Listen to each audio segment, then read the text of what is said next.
Hi, everybody. It is almost May 26, 2019. Already, the 20th day of the year, 5779. You're listening to Eve Harrow on Rejuvenation for the Land of Israel Network. Hope everybody's doing well.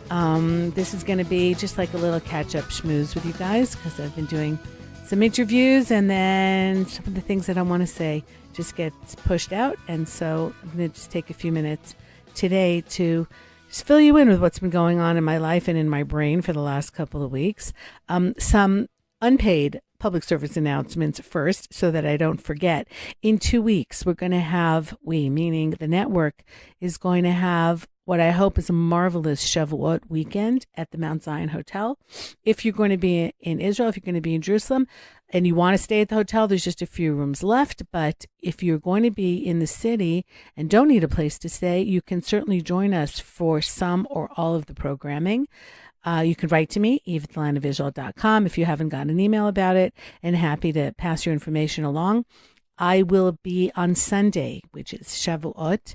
I will be at the lunch. I'll be hosting the lunch. I'll be also giving a class right after lunch and doing a walking tour of the area of Ketef Chinom when it gets a little bit cooler, like around 5:15, 5:30. And also on Monday, which for those who just keep one day of Shavuot will already be what we call Isru Chag, the day after Shavuot. So Monday there is going to be a bus tour. I am going to be guiding Herodian in the morning, and then there'll be lunch at Stay Bar with Rav Tzvi Rimon, who's just awesome. Then a few hours out at the ranch with our very own Ari and Jeremy, and ending the day with none other than Josh Haston at the Overlook in Neve Daniel. So even if you can't join us for all or part of the weekend, see if you can come on Monday, and it should be really great. Partnering with Mizrahi, got some incredible Torah teachers down, and of course all night learning for Shavuot, some great food. Jerusalem on Shavuot, I mean really, what could be better? So I hope that I see at least some of you there.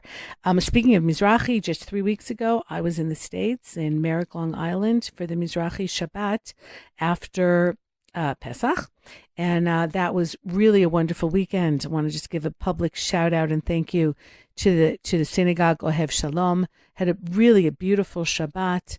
Spoke quite a few times. The people there just marvelous, interested, questions, love Israel, love Judaism, and especially I would like to thank Rabbi Ira Eben, the rabbi of the community, who was just so wonderful and committed and made sure everything ran beautifully, even though his father was quite ill in the hospital and actually passed away just a few days after that Shabbat. So first of all, condolences to Rabbi Eben. The synagogue there is quite lucky to have a spiritual leader on that level, and I really felt so welcome. It was just a beautiful Shabbat. And Sunday morning, I was at Teaneck at Rabbi Stephen Przanski's synagogue, B'nai Yeshurun, and since it wasn't Shabbat, did a PowerPoint and had a nice crowd. So altogether, it was a quick but I think really important trip to the New York area to talk about Israel, to talk about Yom Ha'atzmaut, about our independence. And, just share some of what I do here with people wherever I go. The next trip I'm planning is going to be the very beginning of September. Not planning anything during the summer. One of my daughters is due to give birth at the end of July, so I'm kind of hanging around the Holy Land. Don't want to go too far, but beginning of September now, getting things underway. You can always go to my website, eveharrow.com, sign up for my newsletter, which I promise will not inundate you. I think you're going to get it maybe 4 times a year, just writing up the next one with my summer plans. So you could sign up for that and just see what I'm up to. And just write to me in response to any of the shows I've written, any thoughts that you have, any future things you'd like to see, which I'd love to try and fit in. And just be in touch. That's really the most important thing to me. So after the Mizrahi Shabbat, came back to Israel for a few days, and then took a personal trip to Saloniki, to Greece, with my husband and our 2 oldest granddaughters, who are 11 and 13. Wanted a little, just one-on-one with them, or 4-on-4, whatever. Just some special time with them. And some of you may remember last summer we were in Athens, and I was really for the first time exposed to it, learned about, of course, because it piqued my curiosity, Greek Jewry, where the Jews were in Greece, the Jews who don't get along with the Hasmoneans about 2,200 years ago, of course, go out into other parts of the Greek Empire, into Alexandria, into today's Athens. And so that kind of whetted my appetite for Greece. And so that's where we decided to go back. And from Israel, it is so close. It was a 2.25-hour plane ride, like really, really close. It's this whole little Mediterranean is just, which at some point was the ancient world. And then in today's parlance or with today's traveling, it's just like around the corner. I spend more time at the airport waiting for the flight than I actually did on the flight itself. But Saloniki was interesting because sometimes known as Thessalonica, different than Athens. We took a trip one day out to the countryside to see where Philip II, the father of Alexander the Great, was buried. They did a really great job in reconstructing the tomb, what's called like a tumuli. It's essentially a little mound, and that's how they buried people back in the day. So they found his grave, and you go underground into this little mound, and that's where they have, so they've incorporated part of the tombs, not just his, but other tombs that they found there, with the exhibits, with things in the cases that they found. And one of the things that is just so astonishing is the respect and the wealth. When Alexander the Great, or as we call him in Hebrew, actually, Alexander the Macedonian, because that is the area of Macedonia. Seems to be a little bit of a kerfluffle these days with North Macedonia, which is a fairly new country, and the fact that they took the name has kind of bothered Greeks, every country, right? And I said, oh, I get that. I get that little name stealing, identity stealing thing. We've got that going on here. But in any event, it buries his father with an extraordinary amount of wealth and the outfits that they wore and the gold and the crowns. And his last wife is also buried with him. Apparently, she gets burnt alive when he dies. That's part of, but it's considered the honor because then she follows him in the world to come. That's what they did. They burnt everything because I guess in the smoke and in the sense that that's how you go into the world to come. In their religion or how they felt at the time. So that was really fascinating. And I was saying to the girls, because when you learn, let's say Hanukkah, right, the big story that has to do with the Greeks in Judaism, so what we were seeing there was what we were up against. So we talk about the Greek culture and the Hellenistic culture and how it had come here as the empire spreads, and how many of the Judeans living here were attracted to that. And as usual, and nothing changes, and you have the same thing today, the battle between the people who are more God-fearing and those who are more seduced, if you will, by the Western culture, with at the time then is Greek culture. When I was with the girls and I'm explaining to them, my granddaughters, that this is what we were up against. So we learn it from our perspective, and then you go out and you see other parts of the Greek Empire and you see, wow, this is the wealth, this is the strength, and then get a different appreciation of what our ancestors are going through, the risks that they took, how difficult it must have been. So in the case of the Maccabees, they win the battle. It takes 25 years, but they are able to push the Greeks out, although, of course, as we see, not completely, and eventually the Hasmoneans fall to that same Greek culture that they were initially had pushed out of the land of Israel. But you go back into that time and into that time period and see, of course, what else is happening. Alexander the Great is out here way before the Hasmoneans, minus 333 is when he really conquers this part of the world. The Hasmoneans, not until about 60 or so years later, but you kind of see the process and how that's going. And it's so important because most of us just learn things from one perspective, which is natural. That's whatever perspective the country we're living in, the culture we're living in, the religion that we're dealing with is going to teach us. But it's so important to if you can, try and see the other side. It shouldn't be threatening. It doesn't mean you're going to go fall to the other side and say, oh, wow, like I see that they had a point. And even if you do, that's okay. Very few things black and white in this world. But to be able to, and it's really a privilege, and I'm really grateful for the opportunity to be able to do that, to go out and some of these ancient cultures, like the Greek culture, like the Roman culture, which is, of course, a little bit later, and destroys our temple and then takes over the land of Israel for hundreds of years, to go and see it from their side of things. And I spoke about this because I've been to Italy a few times, how difficult it is to walk around Rome, to see that the beautiful buildings, the Colosseum, and the major signs of the Roman Empire very often came at the cost to my people. The Colosseum, built with money that was taken from the temple. The gladiator games were my ancestors who had to fight there, which is, as I said at the time, when I think I spoke about this in an earlier show, why I had my family learn Torah in the Colosseum. Because the sages at the time said that where the Romans play their evil games, we will one day learn Torah. And of course, at the time, everyone's like, yeah, right, you got to be kidding. The Romans are so strong. But here we played a long game, and we are still here, and we do still have our faith, and we are still learning our Torah. And see, these are little things. Maybe they don't mean much, but they're symbolic in my personal life. And that's really what I can do. I can't go after the big ticket items like that. I'm not an emperor. I'm not a president. I'm not a queen. Not going to make changes on a major level. But if I can make changes in my personal life and with my family and bring some symbolism in, and you can all do that, we can all do that, then that also is meaningful and can change something, I hope. And as I said, even if for the feeling that, okay, so these cultures were here, they tried to destroy us, and where are they now? And here we are back in our land, still with fidelity to the same God and to his Torah.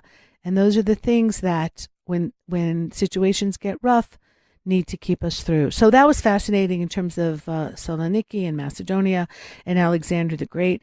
And we took Saloniki itself, I was not impressed with. It is not a pretty city at all. There's little pockets, there's little old streets, little quaint neighborhoods. But in general, the architecture is very nondescript.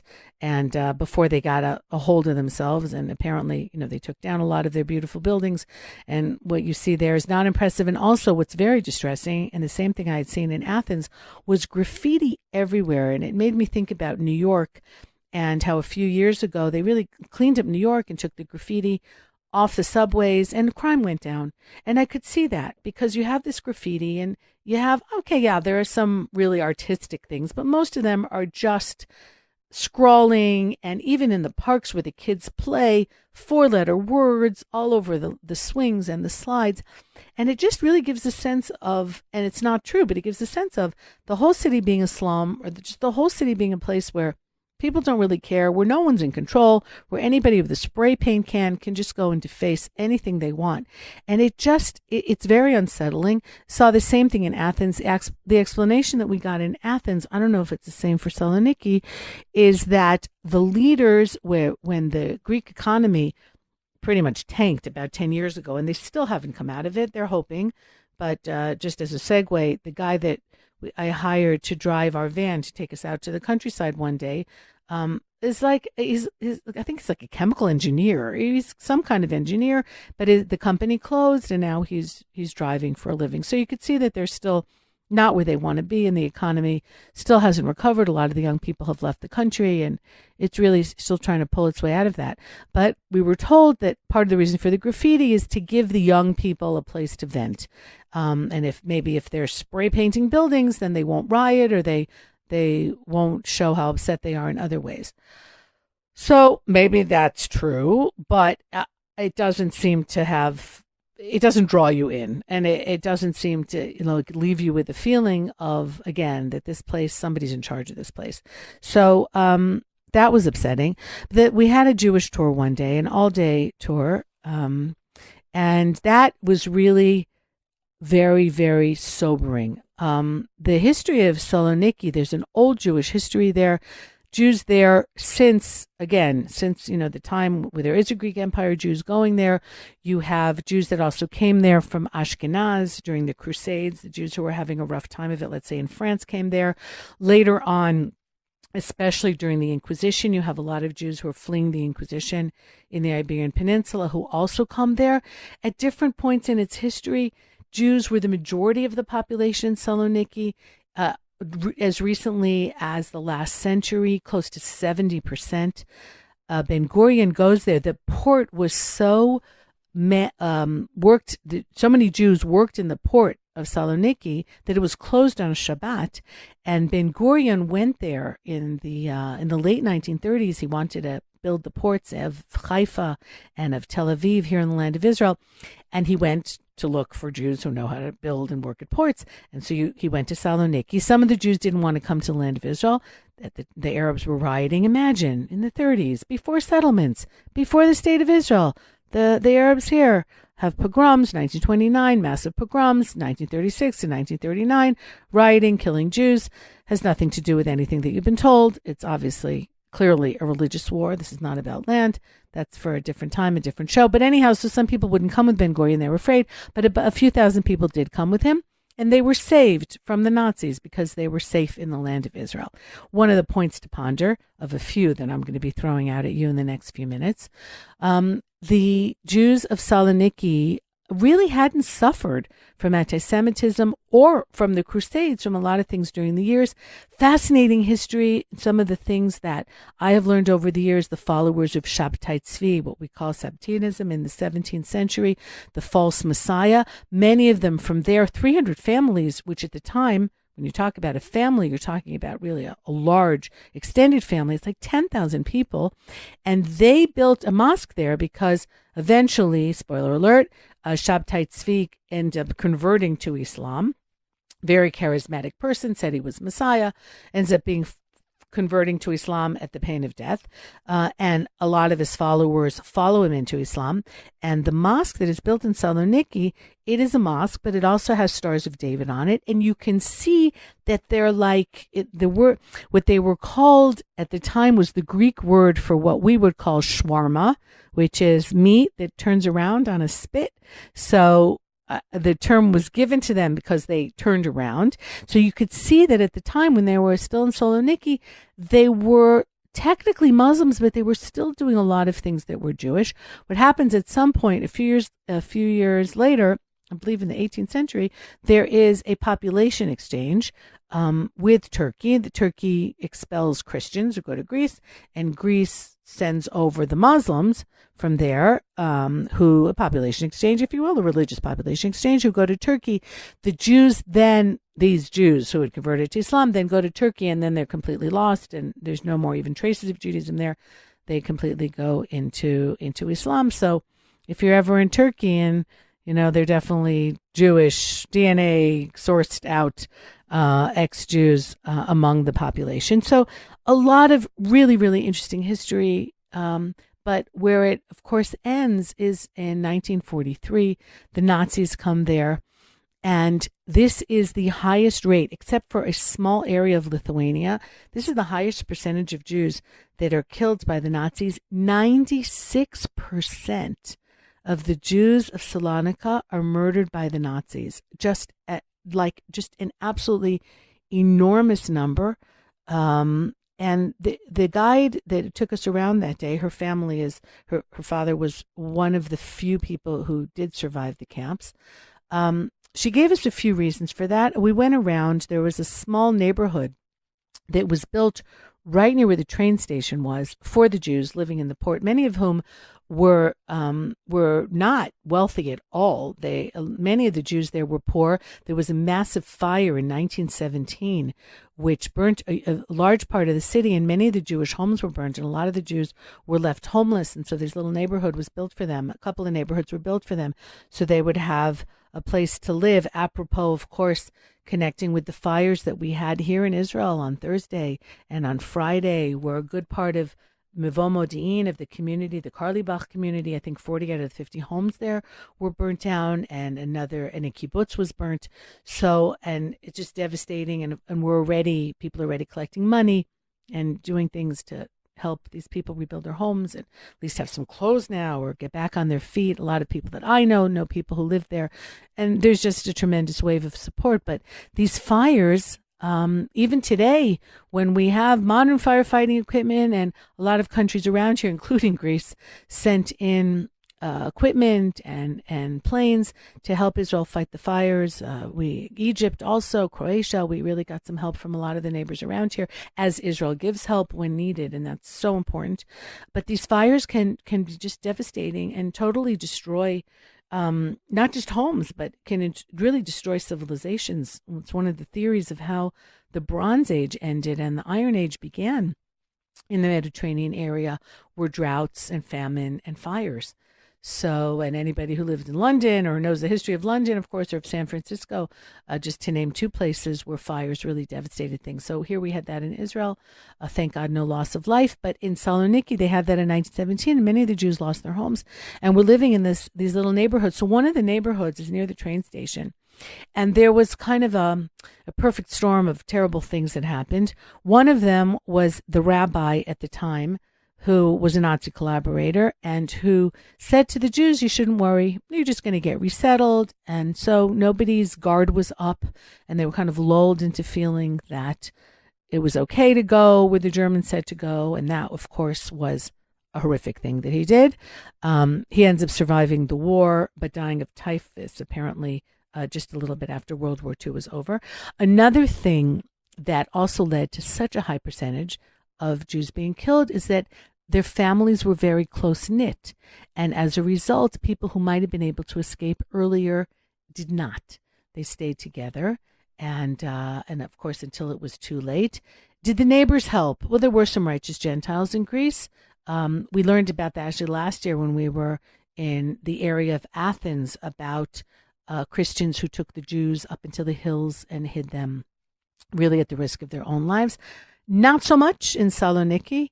They really didn't do that. The Nazis also worked a lot of propaganda before they took the Jews out. And even in a place where, as I said, the Jews were really part and parcel of the town, very much the fiber of the town, already these anti-Semitic feelings, another point to ponder, had already infiltrated into the local population.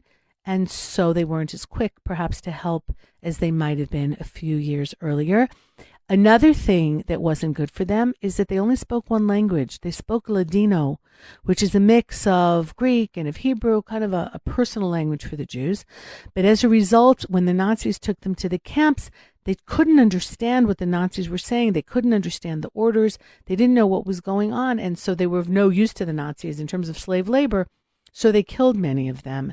The guide that we had feels that her family survived because they also spoke German. And so they were kept alive so that they could do some translating, but also because they had some value to the Nazis. And so there were a few things that were going on here, but the numbers are really just astronomical. And here you have a community that had existed on and off, numbers bigger, numbers smaller, for a good 2.5 millennia. That between March and August in 1943 disappears. And now you have about 1,000, maybe 1,200 Jews that are living there, some who survived and came back, but you don't have much in the way of Jewish life. There's one synagogue there, that the original synagogue from before the war. There were many synagogues. This was one that the Nazis didn't destroy because the Red Cross turned it into their headquarters. There's another synagogue that's in use that was built. It's actually an office building now because the land was valuable in order to fund the synagogue. So the Jews sold the land, an office building was built there, and then they got a little area there that they have as their synagogue. But many of the people, some of the people that we met there, their children are intermarried. They're not, even though there is a day school, a lot of them are just not involved really in the Torah world, which is just so disheartening. Just one of the saddest things of all. But so it's an interesting place to visit. Understand if you go what you're going to be hearing. And maybe the most difficult thing of all, because we went to the trains, we saw how the Jews were walked from this little neighborhood, which became like a transit camp.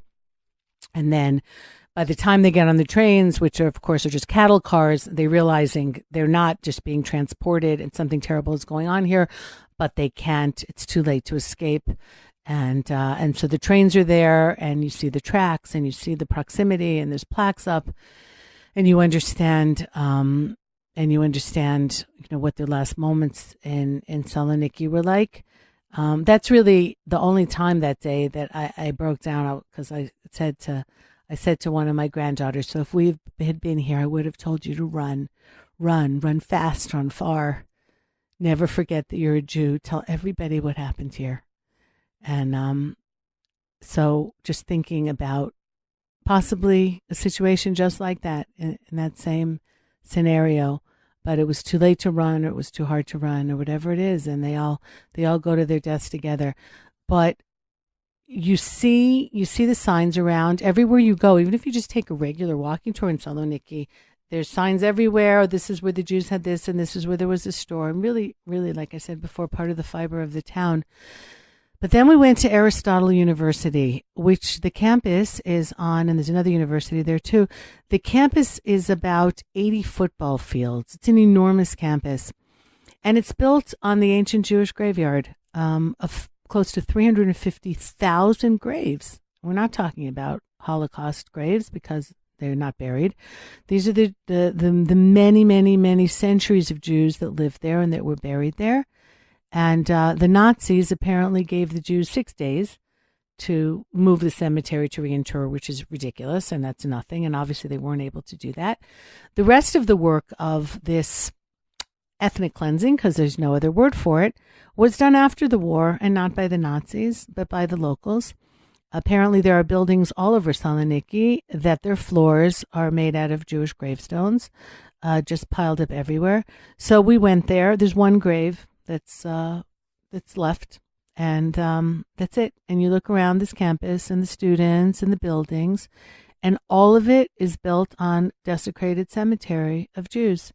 And that's already not the Nazis. That's the population afterwards. So that definitely gives one pause, because a lot of times people will blame, I couldn't do anything and I couldn't say anything and they were too strong. But then what happened afterwards? And really, to destroy a graveyard has to be just the most, these people aren't defending themselves, so, and this ties into something that just happened last week here in the land of Israel, because of some people in their, I don't know what, but definitely not one of the smarter or best moments in modern state Israel, decided that the area of Jericho, that was back in 93 with Oslo. Yes, the area of Jericho should be given over to Palestinian Authority. And as a result, the largest graveyard that we know of from the Second Temple period, because the Hasmoneans were very much based, to get back to Hasmoneans in Jericho, of thousands of Jewish graves, caves and Jewish graves and ossuaries, were desecrated. Shocking, right? Were desecrated by people who are trying to throw the Jews out of the land. So why wouldn't they desecrate once again a Jewish graveyard? And so these bones were gathered and were reinterred in Kfar Adumim, which is a community halfway between Jerusalem and Jericho. And so you see the same things over and over and over again. It's not enough to try and rid the world of living Jews, but the desecration of the cemeteries and of the dead Jews as well, and the theft of whatever was there, and the ossuaries. And but this, what happened here in Israel was, and I was thinking about it because I just been to Saloniki and seen this tremendous graveyard that is no more, and it's just mind-boggling. Is the fact that this happened on our watch here in Israel better or worse? I'd leave you to answer that question on your own. The same thing with destroying Jewish houses, if they're destroyed by enemies of the Jewish people. So is that better or worse than when the Jewish government sends the army to do that? A few months ago, I was up in Tepuach with a group, with a bus trip that I had for One Israel Fund, and we had lunch with Raya. Raya she has a cafe, and she's also the sister of Talia Kahana, Benjamin and Talia Kahana, who were murdered in front of leaving 6 orphans many years ago, and she and her family moved down from the Galilee to help raise these 6 kids who didn't have parents. And another brother of hers, so his house was destroyed a few days ago in Tapuach because of the lack of normal law in Judea and Samaria.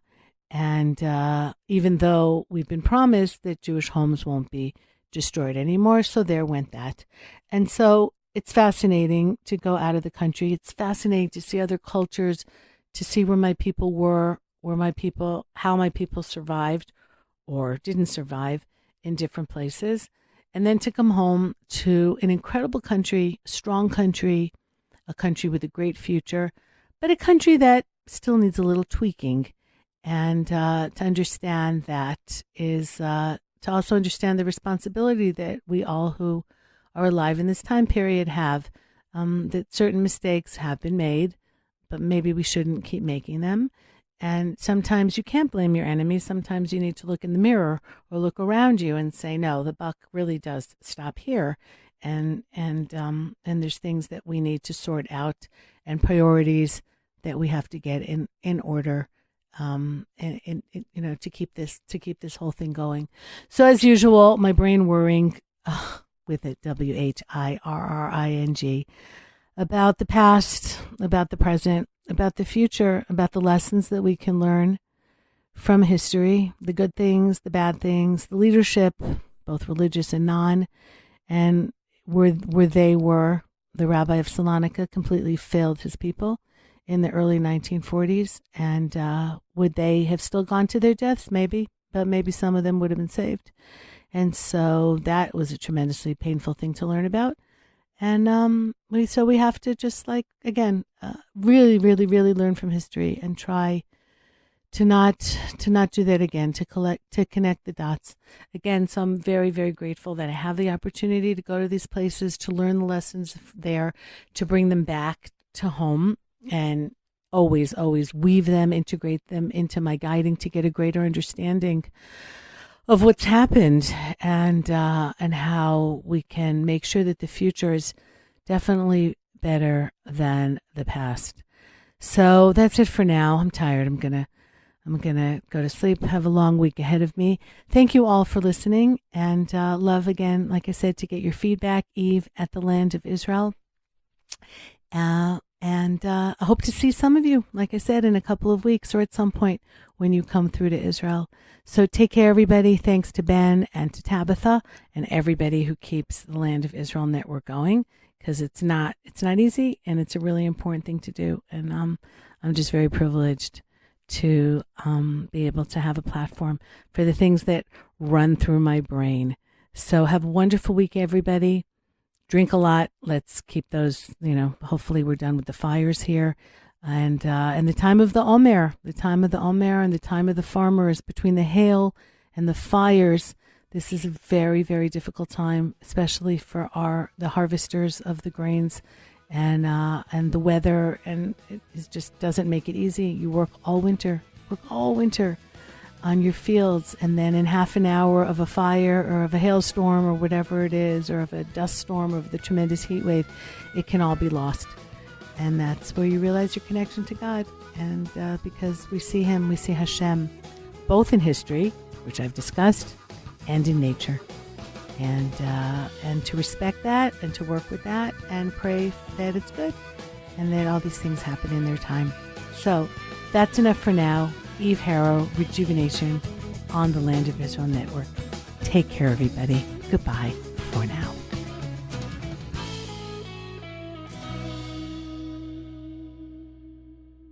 Hi, everybody. Eve Harrow, host of Rejuvenation. Join us on the Land of Israel Network for the Shavuot of a Lifetime, where I will be giving a special class that weekend and guiding Herodian on Monday as the bus goes out to the farm. So join us for the Shavuot of a Lifetime in just a few weeks. Thursday through Monday, June 6th through 10th, 2019 at the Jerusalem Mount Zion Hotel. Looking forward